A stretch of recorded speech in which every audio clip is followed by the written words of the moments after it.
So Rudy and Jen took me to their health club, and at first we got to the desk, and Rudy said, well, here we're at the health club. I'm like, yay, you know, we're going to pay the guest fee, which we do. And he said, and they'll probably have to take you and get your blood pressure and do like a little exam or something. And I was like, oh, that's funny. I could have sworn he was joking. And they said, no, they're really going to do that. So I went into the health club area where they have the Stairmasters and things, and I met the woman who was going to give me the exam and the blood pressure. So I went off with her, and she was asking me all these questions, and she said, so do you have any healthy shoes? And I kept looking at my shoes thinking, these are good. I think these are like tennis shoes. You call them trainers.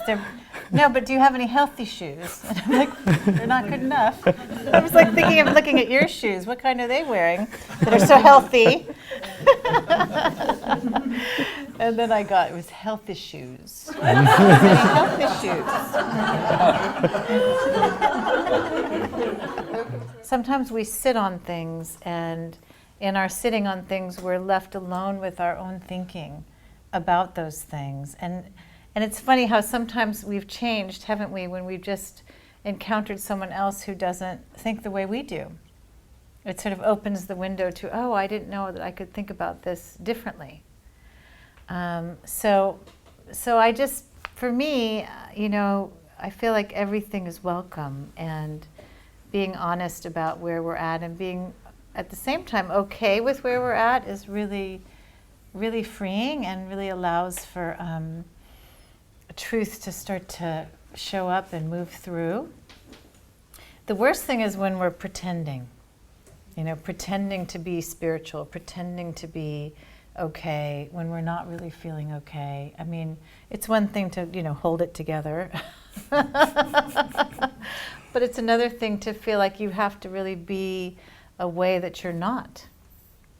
And I think it's very releasing to just be where you are. I can't tell you how many times as a teacher, you know, I've said to myself, well, I can't teach. I mean, how can I be a teacher? I'm just having this terrible, terrible moment or mood or experience or thinking. And and that's also just a thought. I mean, to think that we shouldn't be human, because we are just a part of this human experience, and form is tricky. It's there it tricks us. That's sort of why, you know, in a way, if we didn't suspend our disbelief, we wouldn't really engage in this world. You know, in a way, it's like that's how it's set up, so that we can see this illusion, and then we get to see how it's created too. So we get to experience the how real it feels, and then we get to see that there's another way of looking at all of it too.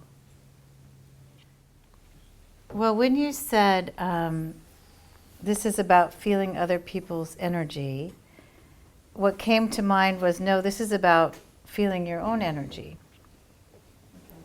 And looking to that, to see where is that coming from. So I would say that in my own experience, and Rudy may explain this actually differently, and I'm really happy to hear what he has to say too, but I feel like I still sense people's energy. Like you just sense, oh, okay, this person's down, or this person's up, or this person's, I mean, it's not like we're blind to that, but there's a way in which we engage our thinking about their situation, and it pulls up our own memories, and it pulls up our own imaginings about what that must be like, and it pulls up all kinds of things. Does that make sense? Yeah, it does, yeah. And then that is what creates our energy, you know, our feeling or emotional state. And so what's really nice is to know that, so that you can be with someone who's in trauma or in heaviness, and not get kind of sucked into that whirlpool with them. Because we know that's not helpful for them. My question